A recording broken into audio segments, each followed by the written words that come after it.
she'd start crying and I'd go quiet. And I told myself that was the better choice. At least I'm not getting angry, not saying something mean. At least I'm holding it together. Going cold felt like the safer option. But I had it backwards. The coldness wasn't me sparing her. It was me abandoning her. Getting angry at least meant I was still there. The silence and the annoyance she could see on my face told her that her pain didn't move me at all. And I did it for years, thinking the quiet was the kind of cruelty, when really, I just left her completely alone. And for the longest time, I didn't know why I did it. Why her crying made me go cold. You'd think it'd be the opposite. Someone you love hurting in front of you, you move toward them. But I moved away. When she cried, it made me feel like I'd failed. Because most of the time she was crying about something I'd done. So her tears weren't just her tears. They were proof I wasn't good enough, that I kept hurting her and I couldn't sit in that. So I shut it out. I went cold. But the shame didn't go anywhere. It just turned into annoyance because I couldn't face myself, so I turned it on her. And I wear everything on my face. So she didn't just get my silence, she got my expression. She'd be crying about something I'd done. She'd look up and see it was bothering me.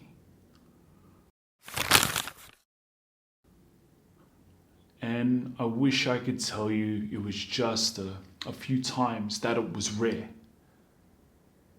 But I can't. Because I did it so many times I can't even point to one night. They all blur together. And that's its own kind of horrifying. That I hurt her so often, the specific times don't even separate anymore. Just the same picture, over and over. Her crying, me right there, cold, unmoved, doing nothing. And the worst part, in the moment I couldn't even see it. I didn't think I'm being cruel. I just thought, here we go again. I only see it now looking back, at a woman who kept reaching for me and a man who kept going cold. And then I saw it. I really saw it, what I'd been doing to her. So I made a promise. Never again. I would never make her feel like that again. And I kept that promise. But I swung so far the other way. I disappeared. I read everything, learned everything, what makes a good partner, how to actually listen. And some of that was real. I genuinely wanted to be better. For me. Not just for her, but some of it was desperate. It became about winning her back at all cost. She'd reach out and I'd drop everything. Whatever I needed, whatever I had going on, gone. She came first, always. Nothing dramatic, just a man trying to right his wrongs. And underneath it, the same thing that made me go cold, me hiding from that. And giving her everything was me trying to earn my way out of it. Same wound, two different faces. And that's what finally changed. Not trying harder, not giving more. Facing the thing underneath both. That I didn't feel like enough, because as long as that was true, I was always going to be running. Either running from her pain or running toward her approval. Both were running. Neither was being with her, and here is what I had to learn. Making up for what I did was never supposed to cost me myself. Mistakes happen.